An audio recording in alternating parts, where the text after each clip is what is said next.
Inkuru nziza ya Yezu Kristo nk'uko twayandikiwe na Matayo mweranda. Ahazwa Mukama. Yezu avuye aho akurikirwa n'impumyi zibiri zigenda zirahogora zivuga ziti, tugirire ikigongwe mwana wa Dawudi. Yinjiye mu nzu, nyampumyi zirarenguka. Yezu arazibaza ati, muremeye ko ivyo no bishobora? Nazo ziti, ego Mukama. Aca zikora ku maso avuga ati, ico mwemeye ni mukironke. Amaso yabo aca arabona. Yezu aca babarira abakankamira ati, muramenye ntihagire ubimenya. Yamara ngo babe bagisohotse, baca baramwivuga muri ico gihugu cose. Dukenguruke iyi nkuru nziza ya Kristo.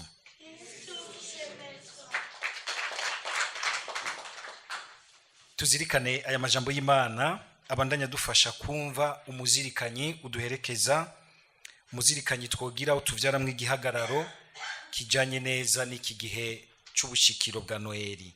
Turazi yuko nkuko twabizirikanye umuhanuzi Isaya adufasha gose mu majambo yiwe, kuko ari mu bahanuzi bagiye baradufasha kumva neza uwagiye kuza, uw'Imana yatiye kugira ngo ashikane ubukiriro bw'Imana, ashikane ubuhigwe Imana ishakira umuntu, kandi akabushikana abuhereye na cane cane hariya mu muntu w'imbere. Iyo umuntu w'ukuri ari hariya muri twebwe, hariya kenshi usanga umenga mbere turatinya kumushikanayo, tugahakwa kumuheza inyuma mu bintu biboneka, ibisabisho, amabanga, imigigwa, mugabo ugasanga kumbure kumushikana hari indani tukemera, akagira ijambo hafashe ukamusanga umenga n'urubanza rutoroshe, kamenga mbere n'urugendo, mbere rimwe rimwe tukavyumva nk'intambara.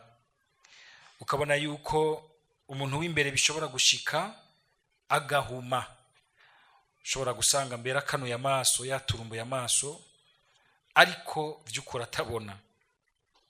Atabona, gasanga ameze nk'uruhinja mbere sinzige ku minsi ingahe rutangura kubona, kabona rukanura gose ariko utaratangura kubona ibintu. Ugasanga umuntu yarabaye nk'impumyi imbere y'Imana, ntiyumva, ntishobora kumva ibintu vy'Imana. Sinzi ko hari abantu mubona ugasanga wamwicaritse, wagombye kumwumvisha, wamuhanuye, wagize gute, ntukabona umenga ntivyinjira, ntibifata. Canke n'uwundi bigashobora kumera nk'ivyinjiye ariko ntibiragame. Ni Yezu Musa ashobora kubifatisha neza, bikaragama, bikarema, bigahagarika uwundi muntu mushasha muri we. Niwe bukiriro, nicoro twita ubukiriro. Uwo muntu adushikana aho hantu heza, twumva ijwi ry'Imana idutumirira gutera intambwe, ariko ugasanga biratunanira, ugasanga biraduta amazi, kubera yuko ubukiriro ntawe ubwiha, ntawe ushobora kwihumura uruhumyi rw'igicumuro, ntawe ushobora no kwikiza ukutumva ushingiye nogira nti ku kindi kintu kirengeye ubushobozi bw'umuntu, kirengeye n'ubwenge bwiwe, kuko naho ugitwara muri laboratoire ngo ucige ngo gishobore, kirimwo ikindi kintu c'ububasha bubi bunanira umuntu.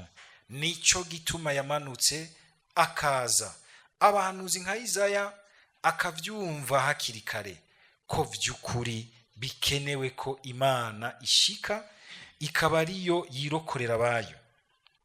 Mwumvise ingene amajambo y'Imana uyu munsi ahurira kuri ico kintu c'uguhumuka be no mugira nti kuzibugwa amatwi, kuzibugwa amatwi. Nagomba tubizirikane ubwa mbere dufatiye kuri iki gisomwa ca mbere, ukumva Isaya agira ati ngo ntihasigaye akanya gato umusozi wa Libano ugahinduka itongo rimera cyane. Agaca bandanya ati, kuri ujya munsi ibipfa amatwi bizokumva amajambo yo mu gitabu, amaso y'impumyi nayo azoba yakize ivyijiji n'umwijima ngo abone neza. Mwumve ngene amajambo akurikirana, abicisha bugufi bazosubira kunezerwa mu mukama, kandi n'abahora ari abakene mu bantu bazohimbagwa mu mweranda w'Isirayeli. Avuze ati bazoca baronka amadolari n'amayero asesekaye, mugabo ngo bazohimbagwa mu mweranda w'Isirayeli, kuko ngo haro batwaza umukazo atazoba kiriho, n'inkozi z'ikibini nazo zizoba zatikiye. Nkako nyene nibo bakunda kubeshera abandi bagahendahenda abacamanza muri sentare.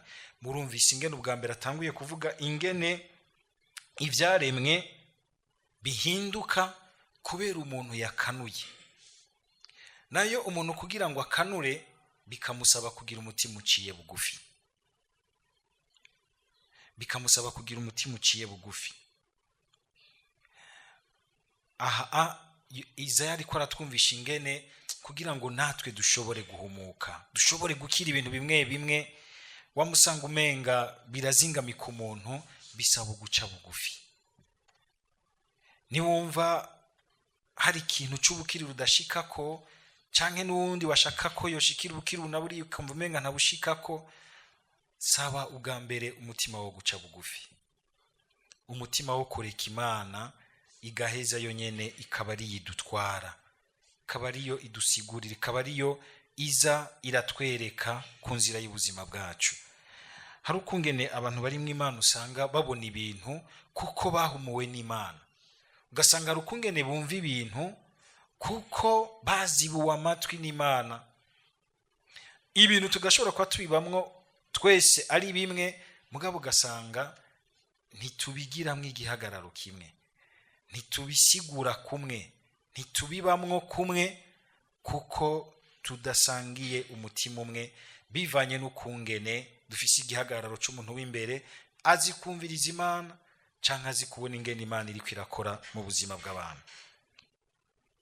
Kuko aya majambo Izaya yavuga mu gihe kitoroshe cyane na gato, kitoroshe na gato, mugabo nticamubuza ko Imana imuhumekamwo amajambo y'umwizero nkaya, kugira ngo imwereke iti nubwo bimeze gutyo, ingingo ya nyuma Imana ibafise ko n'igihugu cayo si yuko umenga mwomera gutyo, ishaka ahubwo ko mworonka ubukiriro.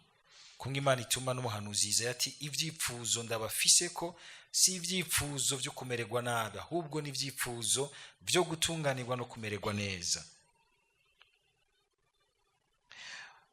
Iyo umuntu aciye bugufi akemera Imana ikamuhumura, akemera Imana ikamukurugutura, akumva ibintu nk'uko Imana ivyumva, akabibona nk'uko Imana ibibona, n'ibi bidukikije burya bica biboneraho. Naha mwumvise yuko Izaya agira ati ngo n'umusozi w'Iribano uzohinduka itongo rimera cyane. Erega burya bwa bundi gukingira ibidukikije si ugutera ibiti gusa, nukuraba n'ingene tumeze muri twebwe. Isi irahumeka umwuka umuntu ahumeka muri we. Ivyo bintu Papa yarabidusiguriye mw'ikete ryiza yigeze kutwandikira yise Laudato Si, atumira abantu yuko bomenya kubungabunga iyi si Imana yaduteretse ko twese, mugabo bihereye na cane cane mu guhinduka k'umuntu imbere muri we, mu gutangura kuraba ibimenyetso isi yo nyene imuha bivanye n'ingene ibabaye, kubera yuko umuntu ayicura bufuni na buhoro, kuko muri we akoreshwa n'umunoho gusakuranwa iki, akibagira agasanga yiko yisamburira ko nk'imene. Kandi murabibona mu gitabo c'Amamuko ingene Imana irema umuntu yabanje kurema ivyo vyose izomuterekamo, kandi agaheza akaba ari wabiha amazina, kuko akinywanye n'Imana icaha kitarinjira arabiha amazina meza, kandi akabanywanye neza navyo. Ariko kuva hacumuriye isi igatangura kumwankira, isi igatangura kumwankira. Harya Imana ibaza nti ibi bintu by'iwacu umenga wamusanga umenga birazingamye, umenga ntituvaho turi, ubuzima bukaguma busubira inyuma, isahani yo ku munsi ikaguma izimba igora, naho bamwe baca bagira bati twarateye intambwe tuko turakomera tugenda, ubwo nta bagenda abandi basubira inyuma. Ukabona yuko hari ahantu biva kure biva kure kubera yuko umenga hari ahantu umenga ntidukanura. Rimwe n'abantu baturongoye bamwe ukamenga ntibakanura, ukamenga ntibakurugutuye amatwi ngo bige bumve icigwa cyakahise k'ubuzima bwacu. Ukabona tubisoma tukabihanana, bamwe mbere bugasanga babikwega kwegera ku ruhande rwabo, bamwe n'abandi bose babikwegera ku ruhande rwabo. Ugaca usanga biratunanira rero kumva no kubona ingene twozamukira rimwe, tugaca tuba muri iki gihugu dusakuranwa, menga umwe wese no gusama gwiwe, terana udukokora. Ukabona yuko hari ahantu tutarahumuka, umenga ibintu byabaye muri kahise ntibitwigisha. Ukabona ingene abantu b'uyu munsi, abatware bamwe buno munsi basubiramwo ibintu byigeze gukwegera igihugu. Pati yatangiye kuvuga politike, twemere duhumuke ngaho. Ukabona ingene umuntu ashobora kuguma asubiramwo ibintu atabona kandi azi neza ko bimugirira nabi, akabura n'inguvu zo kubivamo. Kuko burya uko ibintu uguma ubisubiramwo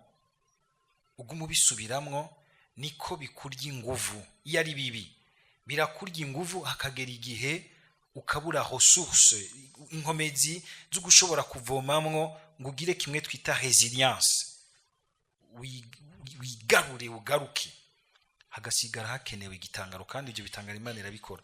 Kazibona umenga umuntu yarageze ahantu ikibi kimwigamba kikamuvayanga mu bintu, mukazibona Imana kubera ubuntu n'imbabazi zayo ntiyabuze abantu bariko baramusabira bamufukamiye, kazibona wenyene arakangutse, gitangaro kigakoreka mu mutima wiwe, kazibona aravuyeyo. Ariko duhakura icigwa cy'uko nihajya eklezi dutumirira kwihana, kwisubirako, ikazira duha ibihe bene ibi by'ubushikiro, kugira ngo ntidusange twasinziririye mu kibi kikaguma kiturya kitubozora, akagera igihe tutaba tugifise inguvu zo kuva muri ico cyaha. Hakagera igihe ugasanga umenga warahumye ntukibona neza ibintu urimo, amatwi yarazivye ntugishobora kumva neza ibintu urimo. Dusaba umukama kugira ngo nubwo umuntu ari umuntu w'amagara make, yamane izo nguvu za Mesiya yaje mu buzima bwacu, ziguma zimukangurira gusubira gusa mu buzima, akabutumbereza mu nzira y'Imana. Nako ndavuga yuko ubona umenga ahi wacu umenga turi mu ruhumyi. Uruhumyi umenga ni ikintu cy'igipfungu gitwikiriye igihugu. Ukabona ingene abantu tuzuye ikintu c'uruyeriyeri rw'ububeshi, bimwe tubacemwo gucanamwo, kandi tukabinimba tukabona umenga turabahanga. Nitumenye ko turiko turinjije umuzirikanyi mubi, umurandaranda mubi wakwiye hose. Abantu bose usanga ubu tugendera ku biturire, na patiri bakamuha igiturire. Pati ngo ndabira ngene ngira ngo nzoguha agafana daburo jesi umwifana, munzoguha agafana.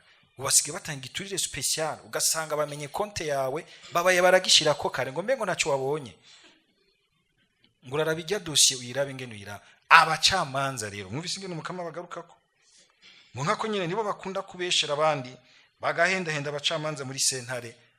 Abacamanza barafise uruhara rukomeye cyane kugira ngo Mesiya agaragaze icyo ashaka gukorera abantu. Barafise igikorwa cya Mesiya kitoro kidasanzwe. nicyo gituma babikora neza bagatunganiriza abantu bakumva umuzirikanyi mwiza utembera hagati mu buzima bwabo, baca bumva ko Imana ihari. Nta muntu ashobora kurenganywa ashobora kumva neza kumenga Imana irahariwe mu buzima bwiwe. Uruhumyi rutugezemo gushika naho umuntu ngo bashobora narabyumvise sindabibona,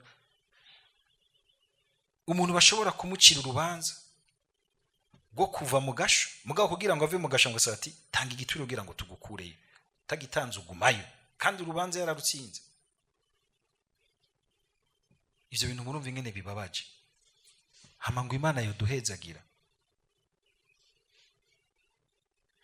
Ntushobora kuba uri kurarenganya umuntu winjira akarengane imbere y'Imana ngo witege umuhezagiri wawe. Shetani zona guhenda kumburi kurunde kw'ibintu, ubona umengo urafise ibintu, mugabo uzopfana amaganya n'amagogwa y'umutima, ntuzopfa wumvise ubuhigwe muri ivyo bintu, ntabyo uzopfa wumvise.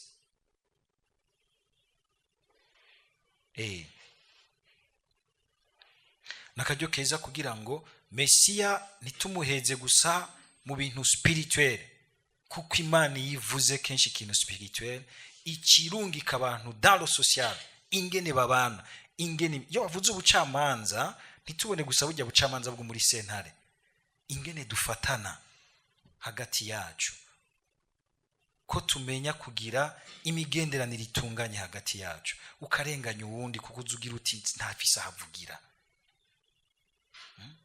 ugafata uwundi muntu n'umugore mukorana cyangwa umukobwa ku nguvu cyangwa ukamuhenda ukuntu kuko uzuti ibintu by'iwacu ntibiraja ku marezo, hazozigiye bije ku marezo. Ukabona umugabo atembera ni karuvati tukana n'umuntu umushinga naye, mugabo ijya karuvati ibintu ipfutse.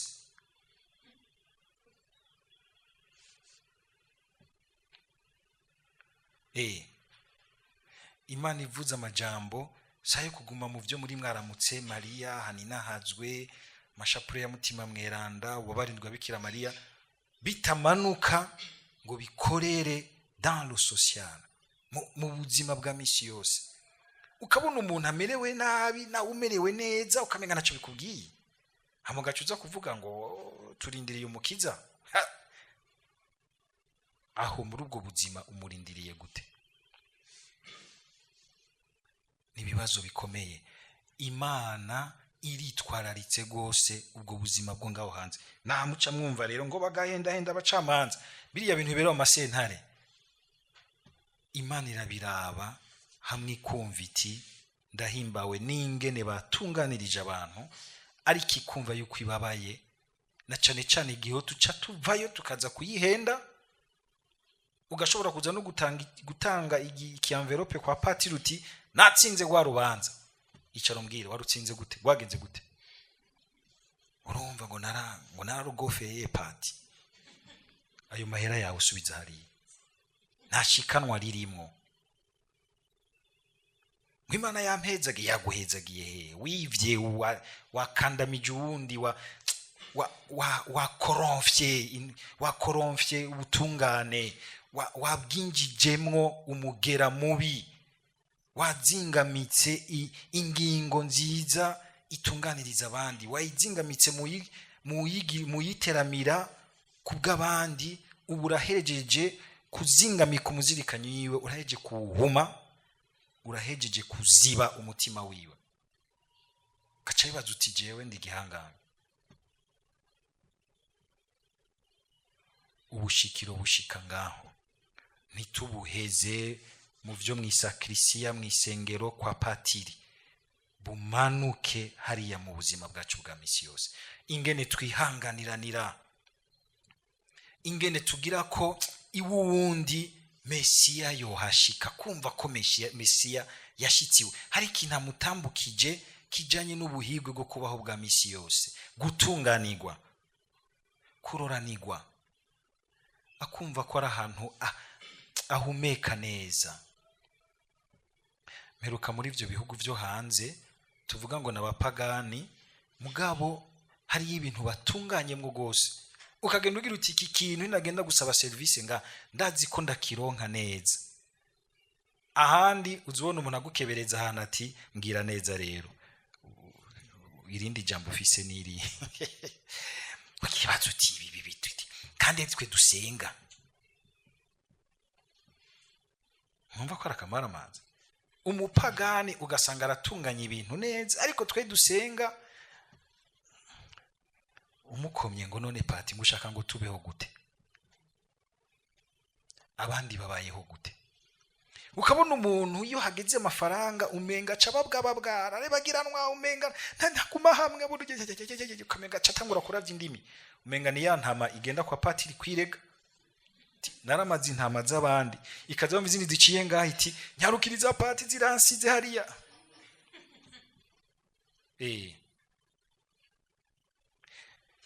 Dusaba Mukama ngo adukize bene urwo ruhumyi, ni rubi cyane uruhumye rwo guhumira nyene mu vy'Imana. Adukize uko kuziba amatwi, kutumva kandi waregereye Umukama mushobora vyose. Adukize urwo ruhumyi ruza mu kubaho kwa misi yose, rwa ruhumyi rw'ubujuju, ubujuju nyine burya bwo kutamenya ingene turinganiza ubuzima bwacu, na burya nyene bwo mw'ishure, kuko ishure n'ingabirano y'Imana. Ubujuju bwo kutamenya ingene tworinganiza neza ubuzima bwacu, education y'igihugu cacu, ukwitwararika abantu bacu bagowe, ukuduza ubuzima bukagaza burateri. Hariho ubujuju bufatanye n'ivyo, kenshi usanga bufatanye n'inda ndende za bamwe bamwe. Umukama abidukize. Hari ahantu tugira tukagira tuti mbe none ahi wacu ninde azoshobora kudukura muri uruhumyi? Ni Imana mushobora vyose. Amen.